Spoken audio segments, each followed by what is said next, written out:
से हमारा मदद किया गया, हम इन सब का शुक्रगुजार हैं। मगर ये अपील करना चाहेंगे, समझाना चाहेंगे कि अभी तक सैलाब का पानी भी मौजूद के इलाके में है और अभी तक सैलाब मुतासरीन मदद की ज़रूरत में है।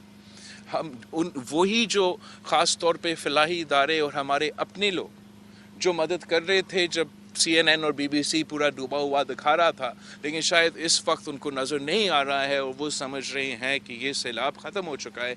उनको मैं बताना चाह रहा हूँ कि आपकी मदद की अभी तक ज़रूरत है। सर्दी का मौसम अब आ रहा है, हमारा ज़रूरियात कुछ मुख्तलिफ है। अभी जो भी मदद किया जा सकता है, आज भी वो मदद की ज़रूरत है। आप प्लीज़ उन इलाके से कोऑर्डिनेट करें। हमें ब्लैंकेट्स का भी ज़रूरत है, गर्म कपड़े की भी ज़रूरत है और बाकी जैसे पहले सिलसिला चल रहा था। 75 बरसों से ये जानवर कठिन ज़िंदगी गुजार रहे हैं।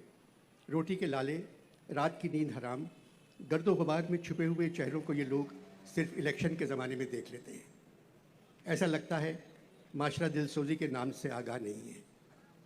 परेशान हाल लोगों को ये लोग बैलों, गायों, बधियों, बछड़ों का एक गोल समझते हैं और बड़ी बड़ी स्याह शीशों वाली गाड़ियों में बैठे खुद को खुदा समझते हुए, क्योंकि वो सब कुछ देख रहे हैं, उनको कोई नहीं देख सकता, सायरन बजाते हुए गोल को इधर उधर भगा देते हैं और उनके लिए बिरयानी के पैकेट फेंकते जाते हैं। बच्चे भाग भाग कर पैकेट उठा लेते हैं, बड़े नहीं उठाते। वो कहते हैं बच्चों को तो ज़िंदा रहना चाहिए। इन मनाजिर का असर भी सियासतदानों पर नहीं होता।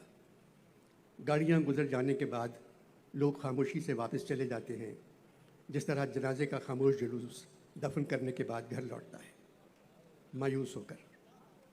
75 बरसों से हम इस तरह के मंज़र देख रहे हैं।